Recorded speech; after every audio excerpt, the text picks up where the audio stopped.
Bismillahirrahmanirrahim. Assalamualaikum warahmatullahi wabarakatuh. Alhamdulillahi rabbil alamin. Allahumma salli wa sallim ala sayyidina Muhammadin. Salat abdin qallat hilatuhu wa rasulullah wasilatuhu. Fa anta laha ya ilahana wa likulli karbin azim. Fafarrij ma nahnu fihi bisirri bismillahirrahmanirrahim. Segala puji bagi Allah dengan mengucapkan alhamdulillahi rabbil alamin. Salawat teriring salam tak lupa kita haturkan kepada junjungan kita Nabi besar Muhammad sallallahu alaihi wasallam. Para pemirsa TPRI Kalsel dimanapun Anda berada, Mutiara Hadis, program yang menjadikan program keislaman.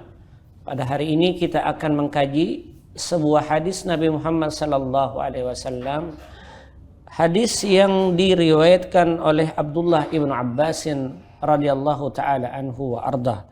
Hadis ini panjang namun bermakna tentang puasa-puasa yang ada pada zaman dahulu. Sehingga tema yang kita usung pada kali ini adalah jenis puasa sebelum datangnya Islam. Ketika ayat berbicara ya ayyuhalladzina amanu kutiba alaikumusiyam kama kutiba alal ladzina min qablikum la'allakum tattaqun.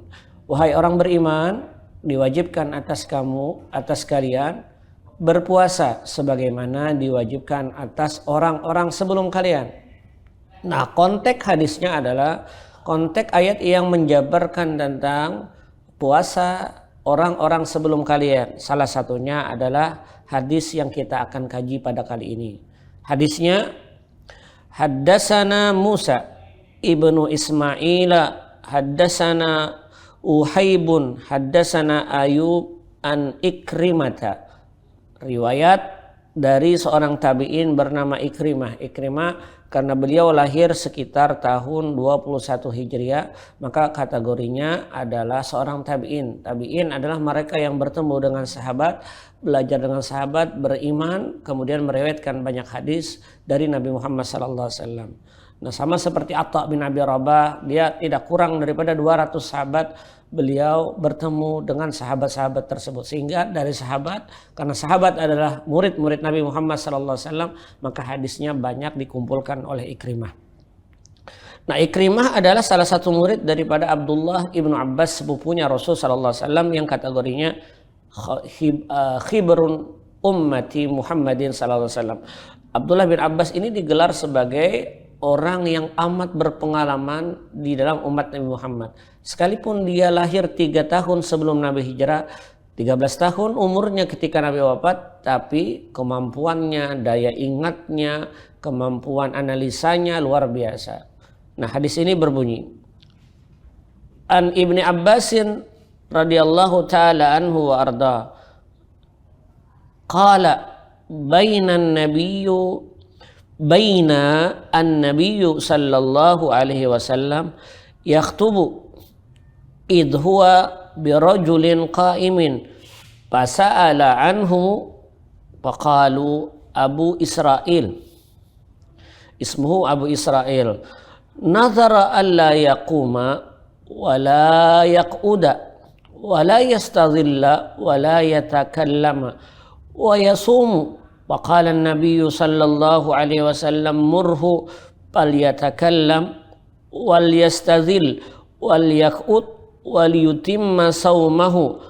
Qala Abdul Wahhab haddatsana Ayub an Ikrimah anin nabiy sallallahu alaihi wasallam. Rawahul Imamul Bukhari. Hadis ini diriwayatkan oleh seorang hadis yang luar biasa, dikumpulkan oleh beliau bernama Muhammad bin Ismail al-Bukhari.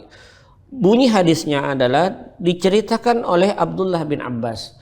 Kita tahu bahwa Abdullah bin Abbas termasuk pada pertemuan yang sebelum-sebelumnya kita mengkaji hadis bahwa Abdullah bin Abbas ini kurang lebih meriwayatkan hadis sekitar 1600-an. Maknanya dia termasuk 7 besar di dalam sahabat yang banyak menceritakan hadis-hadis Nabi Muhammad SAW. Dari Abu Hurairah, Abdullah ibnu Umar, kemudian Anas bin Malik, kemudian Jabir bin Abdullah, kemudian Sayyidah Aisyah, termasuk diantaranya adalah Abdullah ibnu Abbas radhiyallahu taala anhu warda. Nah, kata beliau, kata Abdullah bin Abbas, ketika Nabi Shallallahu Alaihi Wasallam bersama kami sedang menyampaikan khutbah. Satu ketika Rasulullah menyampaikan khutbah. Jadi ketika menyampaikan khutbah, lalu tiba-tiba ada seseorang yang berdiri terus. Jadi manakala Rasulullah Shallallahu Alaihi Wasallam menyampaikan khutbah, ada orang yang masuk ke dalam masjid dan dia senantiasa berdiri tanpa duduk. Jadi dulu ada satu riwayat dari anak suku yang disebut dengan Al-Bahili, anak suku Al-Bahili. Yang ini terkait dengan ketika Rasulullah Sallallahu Alaihi Wasallam berkhutbah, tiba-tiba dia masuk. Nah, ketika masuk itu, maka Nabi mengatakan kepada seorang sahabat ini yang dari anak suku Al-Bahili, kata Rasulullah SAW mengatakan kepadanya, kum fal yusalli. Nabi memerintahkannya untuk salat tahiyatul masjid. Yang pada masa itu ada beberapa sahabat yang ketika masuk masjid dia tidak melakukan salat tahiyatul masjid, tapi dia langsung mendengarkan khutbah baginda Rasulullah SAW. Tapi ketika sahabat yang bernama Al-Bahili dari suku Bahili ini, dia ketika masuk, kata Nabi, diperintahkan untuk salat. Sehingga dalam mazhab Syafi'i, ketika orang dalam kondisi masuk masjid ketika berkhutbah ada 2 pilihan. Andai kata dia ingin langsung mendengarkan khutbah, maka penggantinya di dalam beberapa kitab fikih disuruh membaca tasbih subhanallah walhamdulillah wala ilaha illallah wallahu akbar 4 kali. Lalu kenapa diperintahkan Al-Bahili ini untuk melaksanakan salat tahiyatul masjid, yang pada masa itu sebagian sahabat lain tidak melaksanakan salat tahiyatul masjid karena langsung mendengarkan khutbah Nabi Muhammad SAW? Para ulama berpendapat bahwa Al-Bahili adalah anak suku yang dalam kategori miskin. Dia tidak memiliki apa-apa, dia termasuk objek di dalam sedekah dan zakat. Nah, Nabi memerintahkan kepada Al-Bahili untuk berdiri agar dia melaksanakan salat tahiyatul masjid pada masa itu, agar semua mata memandang kepadanya, agar pada hakikatnya Nabi memberitahu, wahai sahabat-sahabatku, ini ada seorang dari Al-Bahili, dia datang ke masjid kita, mohon bantu dia. Sehingga dalam mazhab Syafi'i adalah sebuah pilihan ketika kita masuk ke dalam masjid, bukan berarti langsung tahiyatul masjid dalam rangka si khatib sedang berkhutbah. Jadi manakala khatib berkhutbah, lihat-lihat dulu kondisinya. Ada orang mengatakan bahwa ketika khatib berkhutbah tetap kita harus melaksanakan salat tahiyatul masjid. Betul, andai kata dalam kondisi aman. Tapi ketika fokus kita di tahiyatul masjid itu membuat kita tidak fokus lagi dengan mendengarkan khutbah, banyak hal-hal yang kita tertinggal daripada keutamaan-keutamaannya, maka sebagai penggantinya membaca tasbih subhanallah walhamdulillah wala ilaha illallah wallahu akbar sebanyak 4 kali. Nah, lalu apa yang terjadi ketika Abdullah bin Abbas bercerita bahwa manakala Rasulullah berkhutbah kepada kami, tiba-tiba ada seorang yang datang dan berdiri. Dia berdiri menyaksikan khutbahnya baginda Rasul sallallahu alaihi wasallam. Bagaimana cerita selanjutnya di hadis ini? Menurut ceritanya Abdullah bin Abbas, kita akan lanjutkan hadis ini setelah yang satu ini. Menurut kalangan para ulama, inilah yang disebut dengan jenis puasa di masa dulu. Jadi ada puasa orang yang bernazar, dia menahan sesuatu.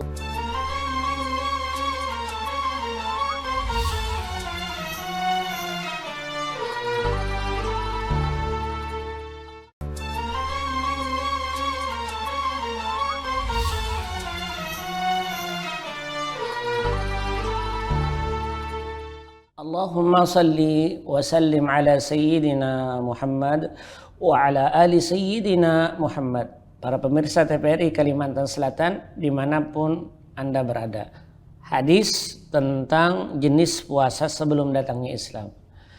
Nah, ketika Nabi berkhutbah bersama kami, kata Abdullah bin Abbas, idh huwa birajulin qa'imin, datanglah seorang laki-laki. Laki-laki ini datang, kemudian ketika dia datang masuk ke dalam masjid. Idh huwa birajulin qa'imin, dia berdiri tanpa duduk. Jadi yang menariknya pada masa Nabi berkhutbah, dia berdiri tanpa sedikit pun ingin duduk. Jadi berdiri saja selama Nabi berkhutbah. Pasa'ala anhu, pasa'ala pali tartib dalam bahasa Arab, pali tartib ay pasca kejadian, artinya setelah Nabi berkhutbah, Nabi tidak langsung sembari bertanya kepada para sahabat, tetapi birajulin qa'imin. Jadi kalau kita terjemahkan hadis ini, ketika Nabi berkhutbah, lalu datanglah seorang laki-laki yang dia tidak mau duduk tapi berdiri mendengarkan khutbah Nabi. Fasa'ala anhu, selepas Nabi berkhutbah, lalu Nabi mengajukan pertanyaan kepada para sahabat tentang si laki-laki ini. Faqalu, sahabat menjawab, Abu Israil, namanya Abu Israil. Ini gelar. Sekali lagi, ada beberapa sahabat yang memiliki gelar yang masyhur di kalangan masyarakat tersebut yang sebenarnya namanya bukan Abu Israil. Abu Israil nama yang benarnya adalah wa ismuhu Yusair. Jadi Abu Israil dia dikenal sebagai Abu Israil sebab Israil dan diambil dari bahasa Ibrani yang artinya hamba Allah. Ilun adalah Tuhan, Israel adalah yaitu hamba Tuhan. Sebagian dari bahasa Ibrani menerjemah demikian. Jadi antara Israel, Bani Israel dengan Yahudi itu berbeda. Karena dulu yang masyhur di kalangan ahli kitab bahwa Bani Israel itu dinisbahkan kepada auladu Yakub, yaitu kepada keturunan Yakub. Sedangkan Yakub adalah anak daripada Ishak. Ishak anak daripada Nabi Ibrahim alaihissalam. Kenapa Yakub menggelar dirinya sebagai Bani Israel? Karena dia ingin seluruh anak-anaknya menjadi hamba-hamba Allah yang taat. Maka disebutlah Bani Israel. Jadi antara Bani Israel dengan Yahudi itu berbeda sebutan sebenarnya. Nah, sahabat menjawab, faqalu Abu Israil, namanya Abu Israil. Mengasihkan namanya sebenarnya. Nadhara ayyakuma bisyamsi. Nah, ini lalu dijabarkan, nadhara dijabarkan setelah itu oleh Abdullah bin Abbas, Abu Israil ini ya Rasul, dia bernazar. Jadi nazar ayyakuma bisyamsi, yaitu berdiri di bawah matahari. Jadi dia berpanas di bawah terik matahari dan sampai sore harinya. Jadi berdiri saja. Nah, menurut kalangan para ulama, inilah yang disebut dengan jenis puasa di masa dulu. Jadi ada puasa orang yang bernazar, dia menahan sesuatu. Karena asyamu, dalam bahasa Arab asyamu wal imsak. Bahasa Arab puasa adalah siam, saumun, sama yasumu sauman. Muradib atau sinonim kata siam adalah imsak, menahan. Yang dimaksud dengan menahan sesuatu. Sehingga ada terjemahan secara bahasa, ada terjemahan secara istilah.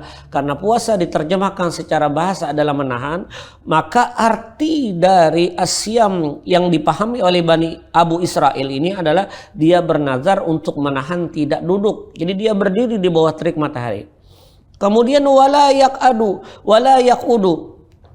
Abdullah bin Abbas bercerita, Abu Israil ini ya Rasul tidak duduk dia. Jadi dia menganggap itu puasa. Wala yastajil, begitu pula dia tidak bernaung di bawah atap atau bernaung di bawah payung. Pokoknya sepanas-panasnya dia berdiri. Nah, begitulah dia mendengarkan khutbah Nabi pada masa itu. Wala yatakallam. Nah, begitu pula dia tidak berbicara. Nah, arti puasa yang ada pada siam ini sebagaimana perkataan Sayyidah Maryam. Sayyidah Maryam pada masa dulu mengatakan ketika dia dicemooh oleh banyak orang, lalu Sayyidah Maryam, ibunda Maryam mengatakan, inni nadartu lirrahmani sauma. Aku bernazar kepada Allah yang Maha Kasih untuk tidak mengungkapkan sesuatu. Sayyidah Maryam mengungkapkan dengan kata sauma. Aku bernazar, inni nazartu lirrahmani sauma. Aku bernazar kepada Allah untuk tidak melakukan perkataan apa-apa. Maknanya arti siam adalah imsaku anil kalam, menahan dari perkataan. Jadi jenis-jenis puasa yang ada di zaman dulu, satu, Abu Israel mengatakan dia tidak duduk, berdiri terus dan di bawah terik matahari. Kemudian wala yaqudu, dia tidak duduk, wala yastazil, dia tidak bernaung di bawah sesuatu, wala yatakallam. Jenis sesuatu berpuasa dulu adalah juga tidak melakukan perkataan, dia tidak bicara. Wa yasumu, keadaan dia adalah berpuasa. Makna berpuasa adalah dia tidak makan dan minum. Jadi kategori puasa di zaman dahulu ada dengan kategori yang sangat ekstrim. Tidak makan, tidak minum, tidak duduk, tidak bernaung, kemudian bahkan tidak berkata-kata. Itu artinya puasa di zaman dahulu. Faqalan Nabi sallallahu alaihi wasallam. Lalu apa nasihat Rasul sallallahu alaihi wasallam setelah mendengar cerita sahabat tentang perilaku Abu Israel yang telah dilakukannya sebagai bentuk puasanya? Kita akan lanjutkan hadis ini setelah yang satu ini. Di antara jenis puasa orang-orang terdahulu sangat ekstrim dan mungkin andai kata ditetapkan kepada kita, kita tidak mampu.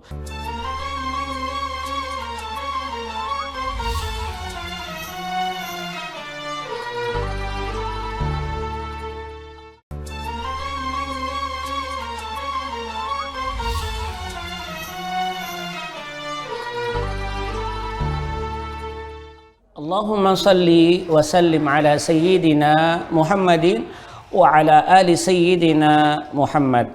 Para pemirsa TPRI Kalimantan Selatan dimanapun Anda berada. Nah, ketika Rasul sallallahu alaihi wasallam mendengar penjelasan para sahabat tentang perilaku Abu Israel yang bernama Yusair tadi, dengan perkataan jenis puasa yang dilakukannya, yaqumu, dia berdiri, wala yaqudu, dan tidak duduk. Kemudian dikatakan wala yastazil, dia berdiri tanpa adanya perlindungan dari matahari. Artinya dia sudah mengikrarkan dirinya untuk tetap kena panas matahari. Wala yatakallam, dia melakukan puasa tidak berbicara apa-apa. Wa yasumu, dan dia menahan makan dan minum. Lalu Nabi berkomentar kepada para sahabat. Faqala an-nabiy sallallahu alaihi wasallam, Nabi bersabda kepadanya. Kata Rasulullah sallallahu alaihi wasallam, muruhu ay muruha murhu.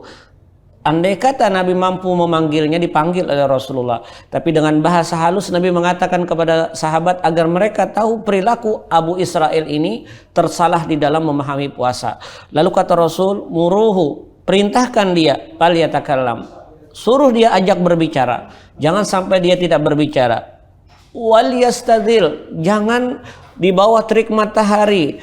Maka bernaunglah, yastazil. Di dalam bahasa Arab yastazil adalah bernaung. Wal yaqut, begitu pula jangan sampai berdiri terus. Sekali-sekali duduk. Wal yutimma saumahu. Tapi kalau dia tidak makan, kalau dia berniat untuk berpuasa tidak makan dan minum, itulah yang disebut dengan puasa. Sehingga apa yang disampaikan oleh Nabi Muhammad SAW ini dijabarkan oleh para ulama bahwa di antara jenis puasa orang-orang terdahulu sangat ekstrim dan mungkin andai kata ditetapkan kepada kita, kita tidak mampu. Sehingga Nabi menjabarkan kemudahan syariat yang diberikan oleh Allah kepada umat Nabi Muhammad SAW. Ini hadis riwayat Bukhari. Sekalipun demikian, kategori puasa yang diberikan kemudahan oleh Allah kepada umat Nabi Muhammad, banyak juga di antara kita yang tidak mengerjakannya. Sehingga boleh dikatakan jenis puasa pada zaman terdahulu, satu, dia berdiri tanpa duduk sama sekali. Yang kedua, dia melakukan berdiri di bawah terik panas matahari tanpa ada naungan. Yang ketiga adalah dia senantiasa tidak berkata-kata, menahan perkataannya, la yatakallam. Itu arti puasa menurut mereka, dan itu dilakukan oleh Sayyidah Maryam ketika dia dicemooh. Jadi cemoohan orang banyak itu kategorinya adalah berpuasa. Karena itu Nabi pernah mengatakan, idza saba ahadukum, apabila ada orang mencemooh kalian atau dia mengajak kalian berantem, bertengkar, maka faqul lahu, katakan kepadanya inni shaim, katakan saya sedang berpuasa. Bukan berarti ketika ada orang berantem dengan kita, ada orang mencemooh kita, sebentar saya sedang berpuasa, nanti kalau sudah berbuka saya ladenin lu. Bukan seperti itu, tapi arti puasa adalah imsaku anil kalam, bertahan untuk tidak mengomentari apa-apa, itu yang disebut dengan siam.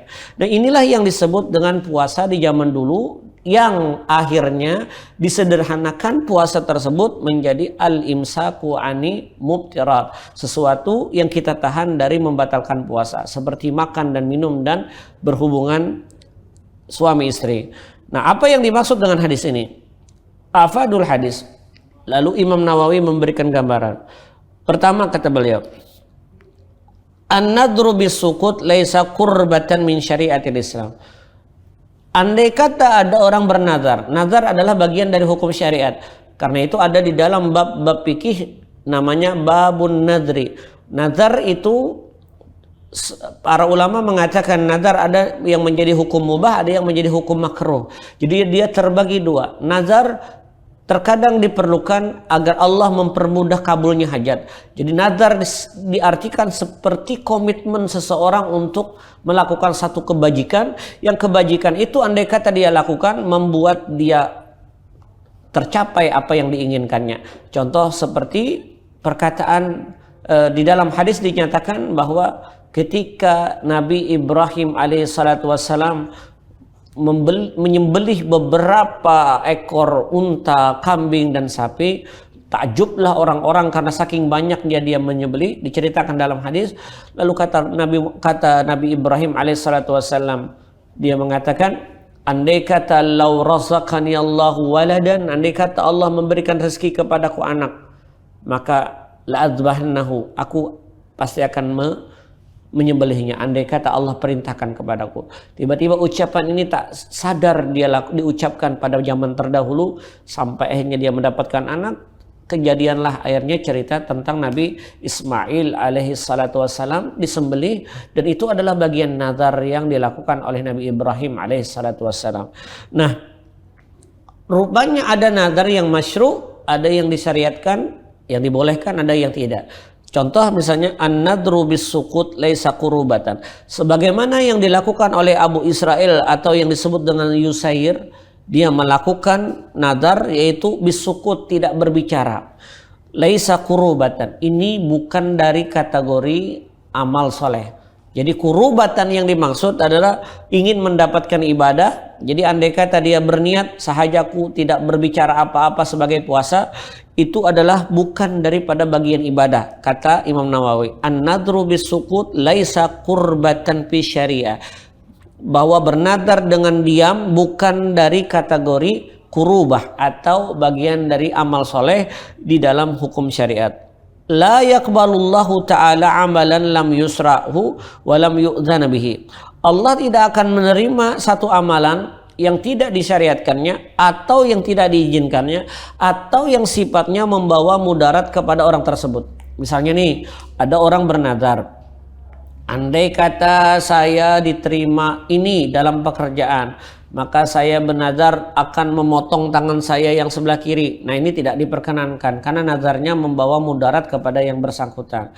Atau misalnya andai kata saya diterima menjadi ASN, maka saya akan terjun payung di atas jembatan yang berbahaya. Nah, ini membawa mudarat kepada dirinya. Laisa bin nadri, maka yang demikian bukan nazar, harus dilewati. Nazar seperti ini tidak diperkenankan. Tapi nazar minal qurubat, hal-hal yang dibolehkan dari nazar adalah yang mengandung kategori syariat. Misalnya andai kata Allah memberikan saya rezeki untuk bisa berangkat umrah, maka saya akan bernazar berpuasa di kota Mekah dan di Madinah.